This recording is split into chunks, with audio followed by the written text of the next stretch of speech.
Loki, c'est un des dieux qui est connu dans Marvel. Ouais, pas vraiment dieu d'ailleurs, qui est un géant. Et il a 3 enfants déjà sur une branche qui sont Fenrir, Jormungandr et Elle. Quand je lis Marx, en fait, je ne peux m'empêcher de faire les rapprochements avec l'EDA. Par exemple, donc quand il parle de l'État, moi j'entends Fenrir. Fenrir, c'est Big Brother, c'est l'État. Louise Michel dit très bien qu'il faut que les femmes s'approprient la connaissance historique de la longue mémoire des hommes pour devenir elles aussi des révolutionnaires contre l'État et contre l'argent. Pour moi, la première attaque, c'est le christianisme. Ça a été le déracinement, ça a été la chute de l'arbre de vie, ça a été la déconnexion entre la matière et l'esprit, ça a été la séparation entre le sacré et le profane, ça a été toutes ces choses qui facilitent l'esclavage. Mais pour moi, Soral est un faux révolutionnaire. C'est un agent du système. Volontaire, inconscient ou conscient, je ne sais pas. Mais il est juste jaloux de nos maîtres et il veut prendre leur place. Il voudrait faire leur programme à leur place. Un genre de sous-traitant.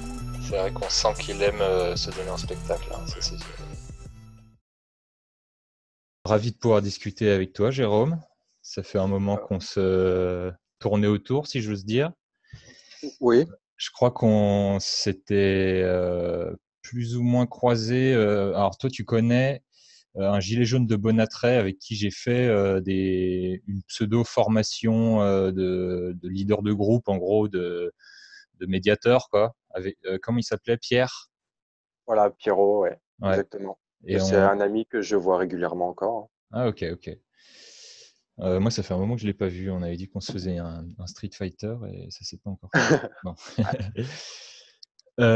Donc, tu voulais nous présenter une synthèse de tes recherches récentes. Vas-y, oui. je te laisse la parole.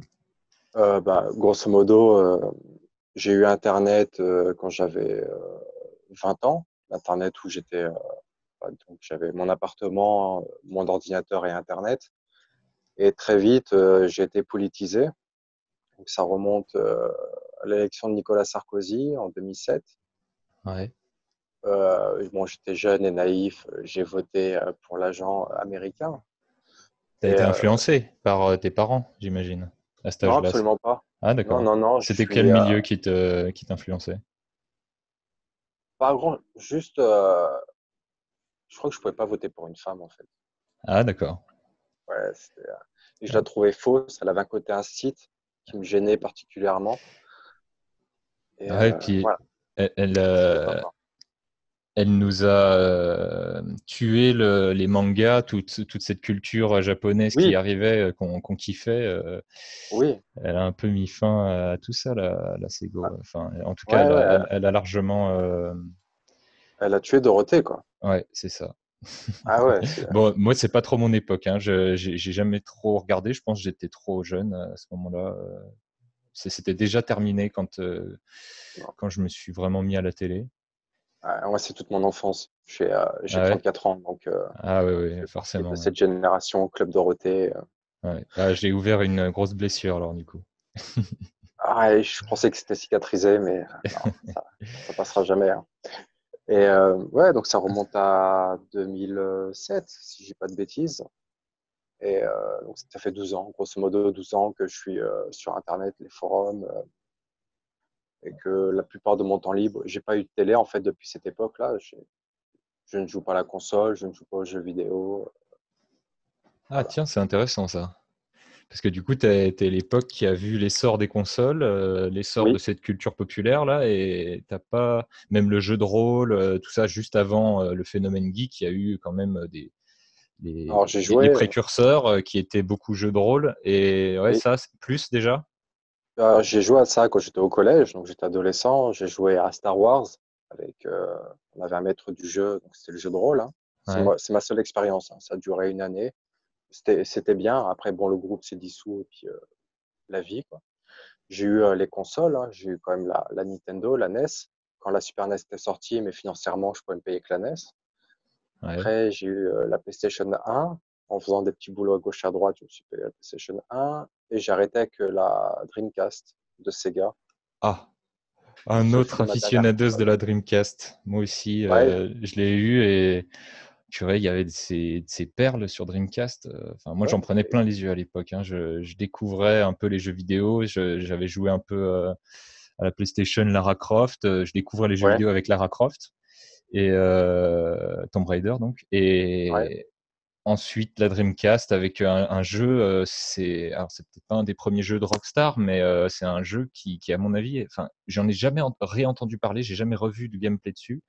C'est un jeu de tank où on jouait un tank en troisième personne. Mais il n'y avait jamais d'humain dedans, il n'y avait aucun humain. C'était vraiment un jeu où tu incarnais un tank.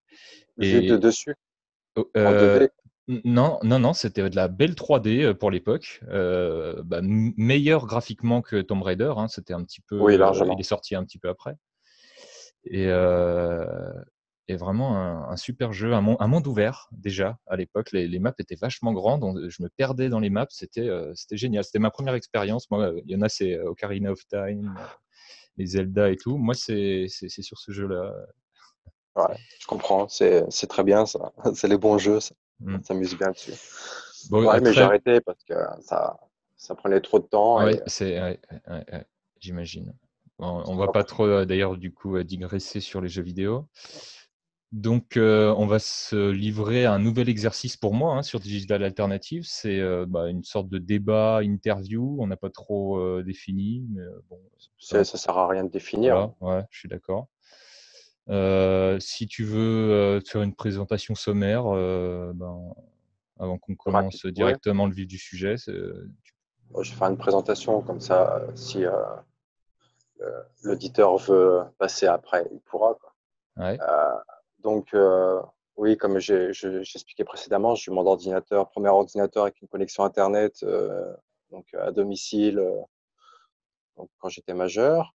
Et j'ai passé en fait énormément de temps dessus, sur un tas de sujets, que ce soit au niveau politique, économique, historique, lire. J'ai énormément lu ouais, on de reparlera de tes PDF. lectures. Ouais, il y en a pas mal. Ouais. Après, donc ça, c'était en 2007, ça a commencé comme ça. Après, bon, j'ai eu ma vie professionnelle, mais comme je suis intérimaire, j'ai pas mal de périodes de chômage. Et voilà, je trouve que passer du temps à s'instruire, ça coûte pas cher et c'est hyper rentable, dans le sens où même avec un petit chômage, on vit très bien. Et puis, Ouais, pas trop de sorties. Ça m'arrivait de sortir en boîte de nuit, etc., mais c'était très limité, quoi. ouais, C'est je assez, vois. je suis assez solitaire. Donc, Ah écoute, j'imagine qu'on se retrouve sur ce point-là, mais c'est un peu un phénomène de société aujourd'hui, hein, je la crois, ouais. solitude. Oui, oui, parce qu'il y a plus les liens communautaires, donc forcément, il n'y a plus d'obligations. Donc, Et oui, puis il y a l'attrait du spectacle tout le temps accessible sur le téléphone, sur ouais, l'ordi. Moi, je suis encore dans le jeu vidéo, je suis encore pris dans ce tourbillon de vanité, hein. non, mais je peux comprendre. Quand je vois les jeux d'aujourd'hui, quand je vais au magasin, je regarde un petit peu ce qui se fait et tout. Les réalités virtuelles, j'ai testé deux, trois trucs et j'ai dit, waouh, je suis content d'avoir arrêté parce que aujourd'hui, si jamais là, je peux financièrement me racheter tout le kit complet, mais non, ce serait vraiment pas une bonne chose pour moi. Et puis c'est vraiment très chronophage, c'est vrai.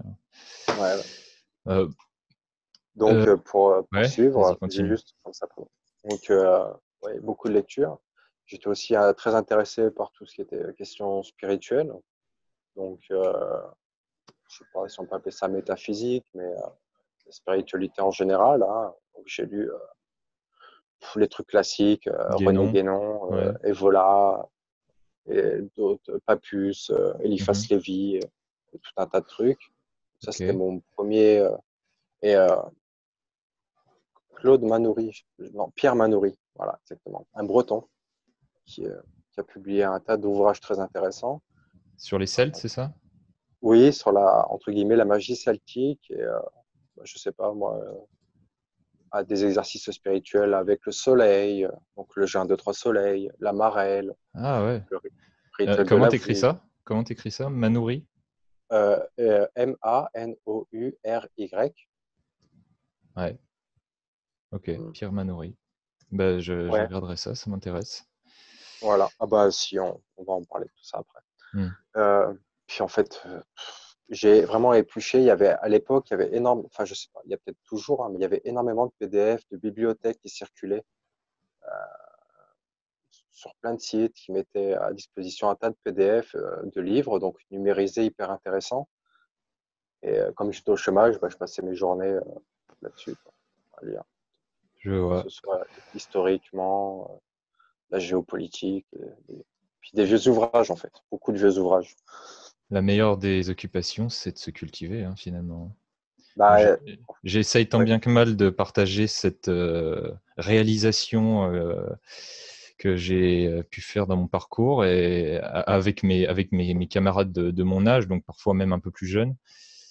C'est pas évident, hein, parce que c'est vrai qu'on est très distrait. Hein. Alors toi, tu as la chance d'avoir eu toujours cette concentration, finalement, cette détermination à apprendre des choses. Moi, j'y suis revenu un peu sur le tard. Mais je vois que autour de moi, les gens que je côtoie, les amis à peu près de mon âge, hein, vers 25 ans, ouais, ils sont distraits, très distraits. Le but, c'est plus de s'amuser, en fait. tu as le temps La quoi. connaissance, c'est ennuyeux. Oui, bah, on va pas se Et prendre la tête. ouais, ouais. Et ouais, bon, Ouais. c'est un peu compliqué de partager des Bah, contenus. moi Qui... j'avais, Ouais, vas-y. non non, bah moi, j'ai entre guillemets j'ai suivi cette voie parce que une fois j'avais vu un documentaire à la télé quand j'étais je sais pas adolescent et ça parlait des juifs, du judaïsme, etc. Mhm. Et il y avait un des intervenants qui disait ce qui fait ou ce qui a fait la grande force de la communauté juive, c'est qu'ils sont très axés sur le savoir. Donc, malgré n'importe quelle expulsion de n'importe quel royaume qu'ils aient pu subir, ils retombaient toujours sur leurs pattes parce qu'ils arrivaient toujours quelque part avec de la connaissance, beaucoup de connaissances. Et ce qui en faisait bah, des gens de valeur parce qu'ils étaient médecins, avocats, enfin, ils avaient la connaissance. C'est un peuple du livre et donc à qui étudie beaucoup. Hein. La Je me parole est dis, bon, sacrée. ouais. Et puis la connaissance, le savoir, quoi. Ouais. Et ils ont toujours tout misé là-dessus. Et bah, ça marche. Il suffit de regarder aujourd'hui, hein, ça marche. Donc Tout à voilà, fait. j'ai dit au lieu de l'expliquer ça aux gens, autant le faire moi-même et puis peut-être par, par mon parcours influencer mon entourage, hein, on sait jamais. Ouais. Tiens, je me rends compte que j'ai pas, moi, je me suis pas présenté rapidement. Donc moi, c'est Cynique, hein, mon pseudo, et j'ai une chaîne qui s'appelle donc Digital Alternative, sur laquelle je propose des petits scénarios vidéo qui ont pour but de vulgariser les méthodes pour s'informer, voilà, toutes les stratégies qu'on peut déployer pour s'en sortir sur les réseaux, quoi, avec toutes les difficultés qu'on peut rencontrer, hein, et aussi bon, il y a la désinformation, il y a les arnaques, mail entre autres, voilà, enfin tous les trucs un peu de base. Et puis je vais même plus loin avec le hacking, et tout ça soutenu par de la science-fiction. Voilà. D'accord. Inspiré jeu de rôle. C'est des vidéos dont vous êtes le héros. Alors, je sais pas si tu connais Ah, INK. je connais les livres dont vous êtes le héros. Ah voilà, Très, bah, très bien. j'ai adoré ça quand j'étais gosse et Pareil. j'ai découvert le concept, alors, je crois inventé par Ian Kay, donc un vidéaste. Si tu connais pas, il faudra que tu découvres, Non, je c'est connais pas. génial. Il a inventé le concept donc de vidéo dont vous êtes le héros avec des choix. Alors ça marche plus maintenant, je crois, parce que mais moi donc ce sera fait en dehors de YouTube, hein, mais maintenant sur YouTube ça marche plus parce qu'il n'y a plus les liens directs pendant les vidéos. On peut plus cliquer. Ah merde.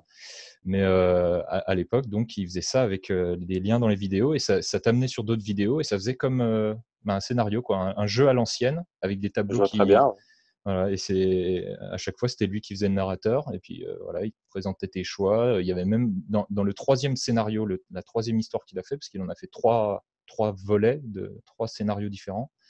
Et dans le troisième, il y a carrément un système d'objets utilisables. Et c'est Ah ouais. vachement inventif, c'est vraiment génial, quoi. Tout ça en vidéo YouTube. Je connaissais absolument pas, mais ça a l'air très, très amusant. Ouais, il m'a beaucoup inspiré, ce cher Yenke. Bref, je digresse encore, c'est ma spécialité. Si tu sais comment tu veux aborder ton Pas sujet, trop, non. non, bah, je peux te lancer Non. sur bah, on va directement rentrer dans la politique, hein. Oui, Est-ce qu'on traiterait pas un petit peu le sujet des gilets jaunes rapidement? Ça nous si, bien lancerait sur sûr. autre chose, ouais. Donc la lutte continue, j'avais écrit les gilets jaunes, la lutte continue. Qu'est-ce qu'il a enrayé? Que dire de la ligne constituante de Chouard aujourd'hui dans le processus Gilets jaunes tel qu'il a évolué? D'abord, les Gilets jaunes, la lutte continue? Euh, je sais pas si vraiment la lutte continue ou si c'est, comment dire, un mouvement de mendiants, quoi. Parce que qu'est-ce qu'ils veulent? C'est un peu plus d'État, un peu plus d'argent. C'est connu, enfin, on a parlé la première fois à propos du marxisme, justement, et de Francis Cousin, Ouais. que j'admire. Et j'étais très anti-marxiste, mais c'était par ignorance, en fait, hein. C'est voyant les Gugus qui s'en réclament aujourd'hui, forcément, je ne pouvais être que contre, alors qu'en fait, ils sont complètement à l'opposé de la pensée. Le problème, je crois, des Gilets jaunes, c'est qu'à la base, c'était vraiment un mouvement, entre guillemets, de droite, qui était pour moins de pression fiscale, moins d'impôts, moins de taxes sur l'essence, moins de taxes sur les entreprises, et peut-être un peu plus de liberté. Et Ouais. aujourd'hui, le mouvement ayant, il y a une théorie, c'est la théorie de O'Sullivan, qui est que tout mouvement qui se réclame pas de droite dès le départ et qui se réclame apolitique finit toujours de gauche, récupéré par la gauche, parce que Ah, ouais, ouais. elle a l'organisation, le réseau, elle n'a pas de, comment dire, de problème à se montrer dans la rue et elle récupère toujours les mouvements. C'est ce qui arrive aux Gilets jaunes. Et ce que veulent ces gens, c'est plus d'État et plus d'argent. Donc, ça ne réglera absolument pas les problèmes, bien au contraire. Ouais. Marx nous dit il faut anéantir l'État, le salariat et l'argent. Oui, À bas aussi les luttes de libération nationale, carrément. oui, parce que Libération nationale, c'est un territoire et tout territoire est forcément régenté par une classe politique. Et là, Francis Cousin, dans un de ses lives, explique très bien la transition qu'il y a eu entre la communauté de lettres, que les présocratiques ont ressenti, et comment dire, le changement vers des communautés de l'avoir, du territoire et de la production. C'est là où il y a eu la transition, entre guillemets, la chute. Et donc, libération nationale, ça veut dire échanger une classe capitaliste contre une indigène de proximité, mais qui sera encore pire que celle qui est éloignée, parce qu'elle se sentira légitimée dans son pouvoir, puisqu'elle est indigène. Elle prendra encore moins de gants qu'une classe un peu éloignée. Tout à fait. Et d'ailleurs, Cousin nous dit que le capitalisme local, donc qui remplace ces capitalismes coloniaux, donc desquels les luttes de libération nationale sont censées libérer les peuples, Ouais, ces petits capitalismes ne sont pas moins dégueulasses que les grands. Ils ont juste moins de moyens. ouais, et puis ils sont peut-être, comment dire, ils se sentent plus autorisés à exploiter, puisqu'ils sont du coin. Ouais. Ah, oui, ils sont entendables parce que leur culture est locale, quoi. Enfin, ils Voilà. s'adaptent avec les mots adéquats Pour eux, pour la culture locale, quoi. et puis ils sont légitimes, entre guillemets. Ouais. Donc, forcément, quand on est légitime, on prend moins de gants. Marx dit que, et ça, c'était en 1840, hein, donc il y a presque 200 ans maintenant, que l'ennemi du genre humain, c'est l'État et c'est l'argent. Et je t'ai parlé de cabale nordique, et de polythéisme, de mythologie viking, l'Edda, etc. Et l'Edda explique ça d'une manière un peu différente, mais ça rejoint les thèses de Marx, euh, que l'État, c'est en fait ces grands principes d'État, d'argent, de politiquement correct, etc., sont anthropomorphisés, donc avec des dieux, des divinités, bon là qui sont pas réellement des dieux, mais qui sont des géants, des monstres, qui sont les enfants de Loki. Donc Loki a déjà 3 enfants. Loki, c'est un des dieux qui est connu, hein, dans Marvel. qui n'est Ouais. pas vraiment Dieu d'ailleurs, qui est un géant. Et il a 3 enfants déjà sur une branche qui sont Fenrir, Jormungandr et El. Fenrir, c'est un loup. Jormungandr, c'est un grand serpent qui entoure le monde. Et El, c'est une femme qui garde le Helem, donc un des royaumes de l'arbre de vie Yggdrasil, qui garde le Helem et elle a la moitié du visage qui est très beau, l'autre moitié qui est monstrueux. Ouais. Et donc, quand je lis Marx, en fait, je ne peux m'empêcher de faire les rapprochements avec l'EDA. Par exemple, donc quand il parle de l'État, moi j'entends Fenrir. Fenrir, c'est Big Brother, c'est l'État. C'est aussi, au plan humain, le pouvoir pour le pouvoir. On voit cette volonté de contrôle de nos dirigeants politiques. Par exemple, là, le président du Sénat qui est mouillé dans des affaires de détournement de fonds, mais qui s'accrochera coûte que coûte à son poste, parce qu'il veut conserver le pouvoir qu'il a. Et George Orwell, dans son roman 1984, dont le titre original était Le Dernier Européen, mais il a dû le changer parce que, bon, après-guerre, ça c'était pas très politiquement correct déjà à l'époque. Le Dernier Européen, à la fin de son roman, lorsque le héros, je sais plus comment il s'appelle, le héros rencontre le soi-disant résistant officiel, en fait, hein, qui a été une grosse manipulation, et qui lui explique qu'il faut imaginer, qui donne sa définition du pouvoir, c'est une botte qui écrase un visage pour l'éternité. Et ça, c'est ce on a pu voir aux Gilets jaunes, par exemple, les gens qui se faisaient crever les yeux pour les empêcher de voir le monde. Hmm. Il y a tout un symbole, une symbolique là-dedans, de se faire crever les yeux comme ça. Et donc ça, c'est vraiment Fenrir, donc l'État, et c'est la tyrannie. Vraiment, c'est la tyrannie, c'est le pouvoir illégitime. Alors, si Fenrir est l'État, qui est Tyr qui sacrifie sa main ou son bras? C'est le dieu martial. Et dans la théorie marxiste, du coup, c'est qui? C'est le révolutionnaire? C'est le prolétariat? Tyr? Alors, dans l'EDA, Peut-être? il y a pas de prolétariat, il n'y a pas de classe sociale. L'EDA est une religion ethnique européenne, chamanique. Ouais. C'est une religion de l'être. Tyr, c'est la voie martiale, et il sacrifie son bras parce que en fait, c'est les gens qui sont en position d'autorité qui arrêtent de faire le sale boulot, quoi. Le GIGN, l'armée, les flics, et tous les gens qui travaillent pour le pouvoir, donc pour la tyrannie, et qui sacrifient leur bras droit pour, entre guillemets, enchaîner la bête. Enfin, moi, c'est ma lecture, je dis pas qu'elle est Ouais, vraie, mais ouais, ouais, ouais. ils Vas-y. arrêtent d'obéir aux ordres, en fait. Ils sacrifient leurs bras, ils arrêtent. Ils sacrifient peut-être leur salaire, je sais pas. Ils sacrifient leur bras droit. Ils arrêtent de travailler pour Fenrir, tout simplement. Il ne peut Ouais. plus fonctionner. Donc, dans la lecture actuelle des événements, Tyr n'a pas encore fait le sacrifice, quoi. Non, parce que actuellement, les forces de police, etc., ce sont les troufions, quoi, hein. C'est symbolisé par Garm, donc un autre chien couvert de sang, qui est le pouvoir tyrannique sur place locale que vous rencontrez physiquement. Donc le flic, le gendarme, le mec qui va foutre votre vie en l'air parce qu'il vous arrête à 55 km/h au lieu de 50, qui vous fait sauter votre permis, ou Hmm. c'est On les c'est connaît la bien. police, quoi. Dans toute communauté classique, il n'y a pas de police parce que ça mène toujours à la tyrannie. Donc ça, après, il y a Jormungandr, qui est le pouvoir financier, la société de consommation, donc les marchands, tout simplement, hein. Alors, rappelle-moi, Jormungandr, c'est C'est le serpent le serpent, ouais, et c'est la société de consommation, euh, consommer pour consommer, quoi. Voilà, qui le s'introduit dans les shopping, esprits.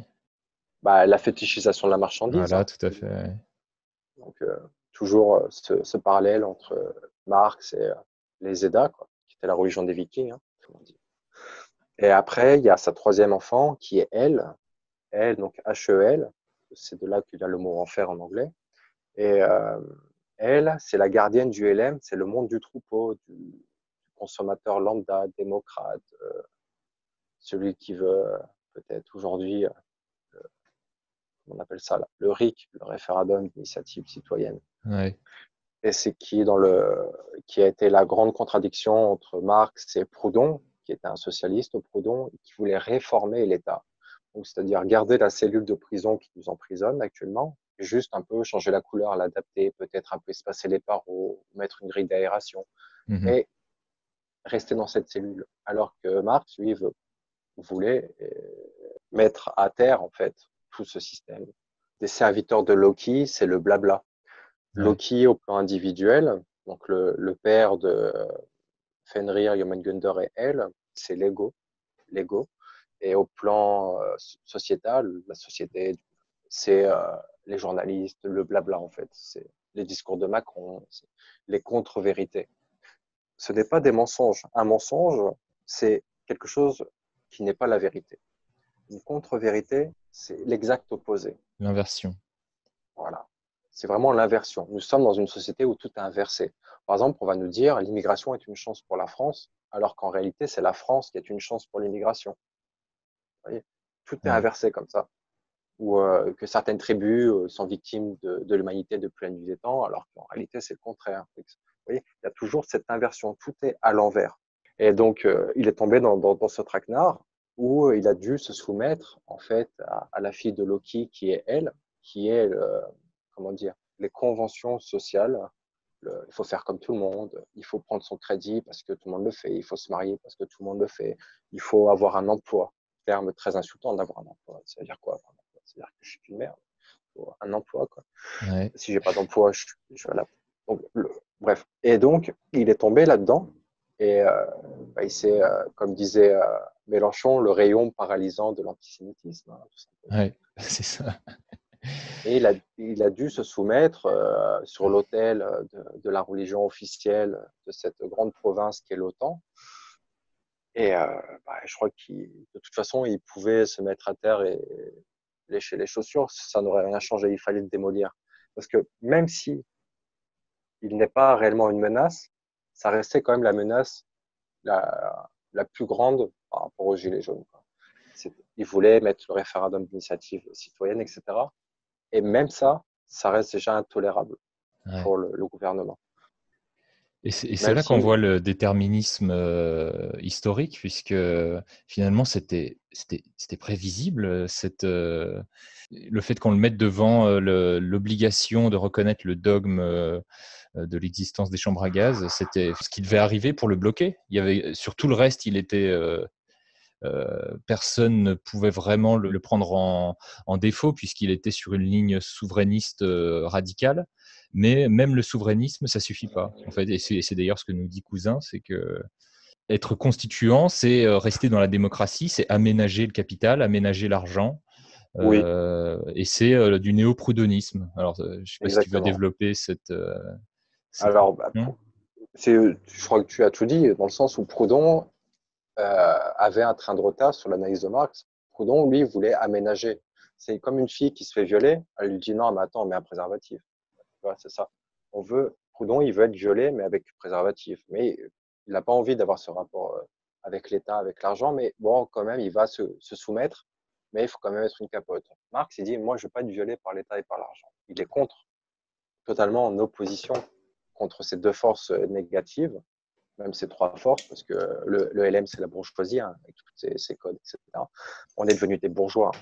Et donc, ouais, il y a eu cette antithèse où, cette antithèse, cette opposition entre Marx et Proudhon, parce que Proudhon, lui, voulait continuer de faire avec le système et il voulait peut-être un peu plus de miettes. Voilà, un peu plus de miettes. Et c'est pareil pour les Gilets jaunes. Ce sont des proudhonistes dans le sens où ils veulent un peu plus de miettes. Alors qu'au départ, il y avait un potentiel révolutionnaire de renversement de la table. Bon, après, pour mettre quoi après? La plupart des gens ne le savaient pas et n'avaient pas idée, même conscience qu'il fallait mettre quelque chose après. Ouais. Mais il y avait cette colère qui venait du fond du cœur.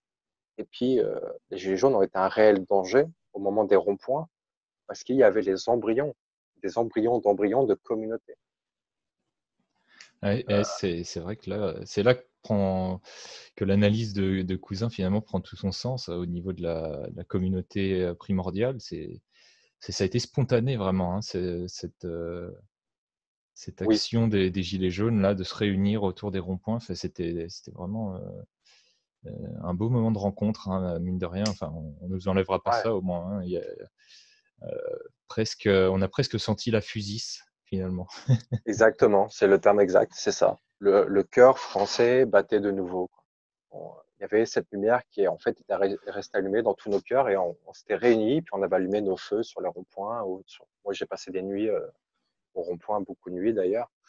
Et voilà, il y avait ce feu-là qui brûlait en nous tous. Et il y avait un Il était espoir matérialisé, hein, d'ailleurs. Hein. Sur les camps, il y oui, avait très souvent un feu, on se réunissait autour, c'était important. Et oui, surtout l'hiver. dès qu'on a dû arrêter de faire les feux en été, souvent, ils pouvaient toujours utiliser l'excuse des incendies, des machins, de la nuisance en plus de ça. Et du coup, ils ont pu fermer la plupart Alors, des ronds-points.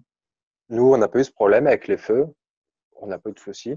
Euh, je pense que les ronds-points ont été fermés parce que les vacances arrivaient et il fallait pas que les gens qui partent en vacances, qui traversent la France, pour pas mal d'entre eux, je sais pas, tu vas voir un ami, de la famille, etc. Faut que ça fasse Tu vas faire, propre. voilà, tu vas faire 200 kilomètres, tu vas croiser 6, 7 ronds-points et tu sais, tu vas te dire, mais finalement, je ne suis pas tout seul. Ou la personne qui n'était pas forcément active au niveau des gilets jaunes, mais se serait dit, ah, mais il se passe vraiment quelque chose, en fait. Il se passe vraiment quelque chose. Et ça aurait fait du lien. Et puis même les gilets jaunes qui, pour des raisons ou une autre, auraient arrêté de militer sur les ronds-points parce qu'ils avaient des obligations, ils avaient peut-être pris des vacances, ils avaient peut-être prévu de voir de la famille, auraient comme ça, moi j'ai une copine, par exemple, elle est descendue dans le sud de la France, elle s'est arrêtée sur pas mal de ronds-points, et puis elle a fait du réseau comme ça. Donc il y avait des embryons de contre-société, entre guillemets, qui étaient en train de se monter. Moi ici, j'avais mis en place un système d'ambassadeurs, c'est-à-dire que des personnes de notre rond-point étaient en contact régulier avec les autres ronds-points autour de nous. Voilà, on Ouais. allait à Saint-Julien, on allait à Bonn, on allait à Annecy, on allait partout. Et comme ça, il y avait un échange d'informations, d'aide, Un de tout et embryon n'importe de fédération de communes. exactement. Et donc, je pense que l'État avec les RG, etc., tu sais, les mecs qui sont là-haut au sommet, c'est pas vraiment Macron, c'est des gens qui ont des connaissances et une sagesse très ancienne et très, très haute. Et ils ont très bien vu la chose avant que nous-mêmes nous la voyions. Ils ont vu qu'il y avait une désertion du camp de concentration capitaliste, du moins par la pensée des Gilets jaunes, et que tôt ou tard, on allait peut-être on allait quitter ce système, en fait. Hein. À qui on pense à qui tu penses quand tu parles de ces gouvernants de l'ombre, j'imagine Bilderberg, les Minc, les Non, Attali, ça, non? Non, d'autres? tout, disons que tout ce qu'on connaît, c'est déjà inopérant, entre guillemets. C'est des cerfs qu'on connaît pas. Et puis, de toute façon, je pense que c'est une perte de temps Désigner il des y a des, individus, ouais, c'est une perte de temps. il y a des réseaux, il y a des dynasties, il y a des gens, il y a, voilà. Bon, après, qui est exactement, je sais pas. Je n'ai pas la connaissance à mon humble niveau. Mais il y a, dans toute société, dans tout empire, il y a toujours, entre guillemets, des cercles occultes. Donc, ça peut être la franc-maçonnerie, mais la franc-maçonnerie aujourd'hui est dépassée, vu qu'elle a affiché publiquement dans la presse, qui recrute via email, tu vois. Donc, c'est, voilà. Il y a autre chose maintenant. Mais ça reste toujours des réseaux, entre guillemets, occultes, avec des initiations, des choses comme ça. Hmm. Après, je n'irai pas dire qu'ils sont satanistes ou quoi que ce soit. C'est encore une autre question. Ouais, il y a C'est beaucoup de juste des gens qui fantasmes hein, veulent le. autour du satanisme dans les milieux conspi. Alors, Bien que en ça fait, existe, hein, évidemment, hein, c'est un culte qui existe. Des réseaux pédophiles, satanistes, c'est des choses qui ont été notifiées, enfin qui existent, et ça existe encore aujourd'hui, mais c'est comme avec les francs-maçons, c'est comme avec tout un tas de sujets à sensation qui sont souvent relayés. le problème que j'ai avec la définition du satanisme, c'est que ça renvoie à l'imagerie chrétienne. Donc, pour moi, le christianisme, je vais faire assez simple, assez court. Euh, quand le temple de Jérusalem là, a été détruit par les Romains, etc., nos chers amis ont eu dent contre nous, contre l'Europe hein, depuis. Et il y a eu, après une histoire interne à la communauté juive, qui était Jésus. Et Jésus qui a chassé les marchands du temple. Jésus pouvait être vu un peu comme Marx de l'époque, hein, contre la marchandise, contre l'argent, contre le pouvoir politique, contre tous ces parasites en fait, hein, qui étaient au sommet, qui avaient pris le monopole du temple et les a chassés. Et donc il y a eu entre guillemets ce schisme entre guillemets les bourgeois, la bourgeoisie rabbinique et le peuple qui est devenu plus tard les judéo-nazaréens. Et Ouais. ensuite, il y a eu la conversion de ce fameux Paul de Tarse, hein, ce rabbin, qui a eu l'illumination sur le chemin de Damas. Ce christianisme nous a coupés de nos racines, en fait. Ça a été la première attaque contre l'Europe. Nous sommes passés d'un peuple libre à un peuple avec une mentalité chrétienne, avec ce qui est bien, ce qui est mal, ce qui est gentil, méchant. C'est pour ça qu'on nous appelle les gentils, hein, Ouais. parce que c'est les soumis. C'est pour ceux qui connaissent le mouvement Red Pill, c'est les bêtas. Le christianisme est une religion de bêta, mais pas le message de Jésus, ce qui en a été fait. Mais donc le christianisme, c'est un camp de concentration morale en fait. Voilà, faut faire ce qui est bien. Il faut pas tuer, il faut pas voler, il faut pas machin. Donc ensuite, une fois qu'un peuple a ses règles, ça permet à une autre minorité de faire tout ce qui est interdit. Parce que une fois que le peuple a ses règles en tête, il va pas se méfier. Si demain l'État disait le vol n'est plus interdit, le viol n'est plus interdit, le meurtre n'est plus interdit, donc, il va y avoir peut-être une hécatombe, une épidémie de vol et de viol, mais après, à terme, les gens, ils vont s'adapter et se protéger. Les femmes ne sortiront peut-être plus sans armes ou plus toutes seules, les gens seront armés, seront méfiants, et au final, il y aura encore moins de meurtres et moins de viols qu'aujourd'hui. Ouais, je Parce vois. qu'une fois que la loi te dit je te protège, tu baisses la garde. Et c'est pour ça qu'il y a des épidémies de cambriolage, parce que le vol étant interdit, tu pars en vacances naïvement. Alors que si le vol était entre guillemets pas interdit, et que tu laisserais pas traîner un étranger dans ton village, par exemple. Il rentrerait même pas, il serait déjà chassé directement, parce que c'est un potentiel violeur. Donc il y aurait un retour aux communautés, à Et l'au- l'individu comme ouais. responsable autonome, et non plus à un enfant, comme disait Tocqueville, quoi, énervé dans le sens où il n'a plus de nerfs, il peut plus réagir. Donc le La, christianisme, le, c'est vraiment la formation du peuple européen esclave.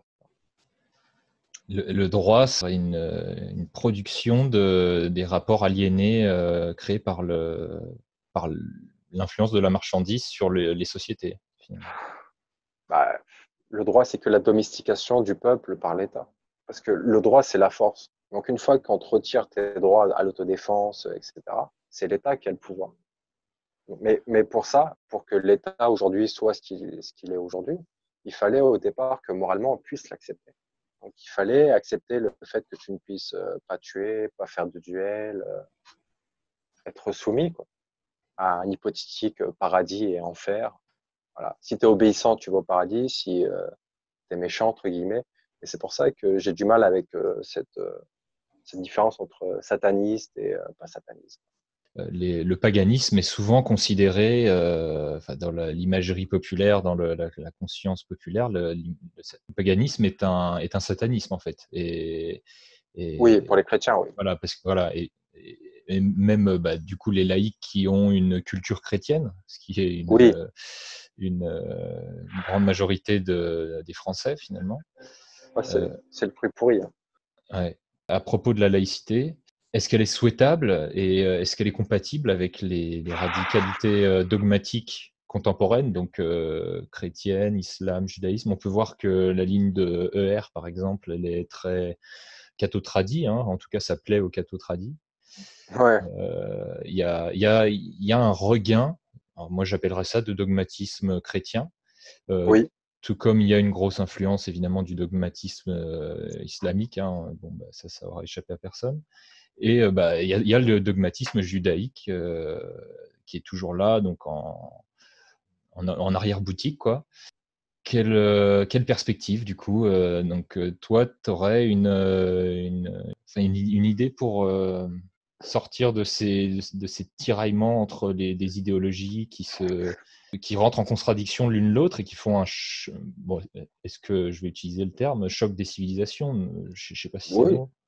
Non, c'est choc des morales aussi. Ouais, Euh, alors déjà, j'ai beaucoup de mal avec Soral, parce que pour moi, Soral, il veut le projet de nos chers dirigeants, mais sans eux. Donc, il est pour la réconciliation, donc toujours pour finalement, il n'a pas trop de problème avec tous ceux qui sont venus ces 50 dernières années. Donc, ça ne change rien là-dessus. Ensuite, il est pour le christianisme, qui pour moi est une première attaque contre l'Europe. Pour moi, la première attaque, c'est le christianisme. Ça a été le déracinement, ça a été la chute de l'arbre de vie, ça a été la déconnexion entre la matière et l'esprit, ça a été la séparation entre le sacré et le profane, ça a été toutes ces choses qui facilitent l'esclavage. Ensuite, il est pour la République, qui est un des régimes les plus pourris qui existent.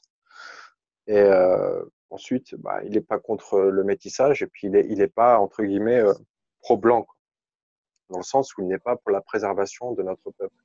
Or, pour moi, il y a, sur ces trois plans, spirituel, mental et physique, il n'apporte aucune solution. En fait, il voudrait être calife à la place du calife. C'est tout. Mais son programme reste le même que celui de nos dirigeants. Le vivre ensemble, la réconciliation, la République et la laïcité. Donc, avec un peu de christianisme comme ça. Ouais. Mais pour moi, Soral est un faux révolutionnaire. C'est un agent du système. Volontaire, inconscient ou conscient, je ne sais pas. Mais voilà. Il est juste jaloux de nos maîtres et il veut prendre leur place. C'est tout. Il voudrait faire leur programme à leur place. Un genre de sous-traitant. C'est vrai qu'on sent qu'il aime se donner en spectacle. Hein. Oui, et ça c'est fait partie Loki. du personnage un peu. Il parle de lui à la troisième personne déjà. C'est quelqu'un narcissique. Du coup, tu serais plus, bon, t'es toujours pas accordé, mais en tout cas plus proche de la ligne Conversano, qui elle est, alors elle est désignée comme racialiste, mais Moi, je suis ethno-séparatiste. d'accord. Je pars du principe que la diversité est très importante et que les lois naturelles sont les lois divines et donc que les lois de la nature sont les lois de Dieu, entre guillemets, du Créateur. Je l'appelle pas Dieu, mais le Créateur, cette force intelligente, universelle, etc. Et donc que ces lois-là, si on veut vivre dans une société d'abondance et de bonheur, nous devons les respecter. Or, dans la nature, les espèces se séparent. C'est comme ça que la diversité est créée. Si tous les oiseaux se mettaient à se métisser, au bout de 1000 ans ou 2000 ans, il n'y aurait plus de diversité. C'est par une sorte de, entre guillemets, de racisme qu'il y a création de diversité. Demande à un éleveur de vaches ou de chevaux de pure race s'il veut les métisser. Il va dire non. Mais par contre, nous créons de nouvelles variétés de chiens, de chats, etc., en créant de nouveaux élevages. Par exemple, toi, tu vas prendre un élevage de Rottweiler et en 3 ou 4 générations, tu vas créer une race de Rottweiler sous cette race, en fait. Une autre variété. C'est comme ça qu'il y a création de richesse. Or, aujourd'hui, on nous propose entre guillemets, d'enrichir l'humanité en mélangeant tout, quoi. Or, pour moi, c'est une parfaite hérésie et c'est n'importe quoi. Ça peut ne créer que des problèmes et tout le monde le sait aujourd'hui. Hein. La diversité n'est pas une richesse, bien au contraire. Sur un même territoire, je veux dire, le mélange, quoi. C'est pas du tout bien. Thèse qui est pourtant soutenue par les communautés zététiciennes qui ont ces dernières années de plus en plus d'influence également. Je connais pas. Tu vois pas, c'est des rationalistes scientifiques. On pourrait même aller jusqu'à dire qu'ils sont scientistes. Ok. Et donc l'idée c'est bon alors ils sont très gauchistes aussi souvent. Hein. Il y a une majorité de gauchistes et l'idée c'est de toujours ramener le discours scientifique au centre. Un zététicien par rapport à ton discours, il le désignerait comme dogmatique parce que religieux, Ouais. non laïque. Un zététicien, il est souvent très laïque. Alors moi, je ne fais pas de séparation entre Pour moi, tout est sacré ou tout est profane, mais pour moi, ça n'existe pas. Donc la laïcité, pour moi, c'est n'importe quoi. Bref, mais selon Cousin, d'ailleurs, la religion est née quand la sacralité est morte. Et dans la communauté primordiale, il n'y a pas de profane, il n'y a pas de sacré.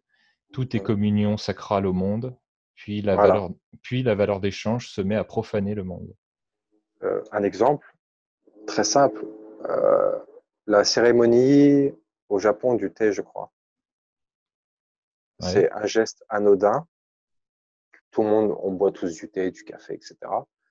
Mais dans ce geste quotidien, anecdotique, il y a le sacré. Il y a des tenues traditionnelles pour servir le thé et tout. Voilà, parce que chaque acte de la vie et entre guillemets, en fait, il n'y a pas de différence. Donc, pour eux, tout est sacré, quoi. Donc ça, c'est un reliquat de leur religion qui est le shintoïsme, qui est très proche de celle que je pratique, hein, parce que c'est le même principe, hein, la nature, et puis les lois de la nature sont les lois divines, donc ce sont les lois divines, simplement. Et donc c'est pour ça que la laïcité, c'est vraiment quelque chose qui nous coupe, qui détruit en fait, qui circoncie l'esprit de l'homme. Voilà. L'homme n'est plus qu'un animal économique, social, etc. Mais il n'est plus un être complet. Et ça peut aller jusqu'au transhumanisme.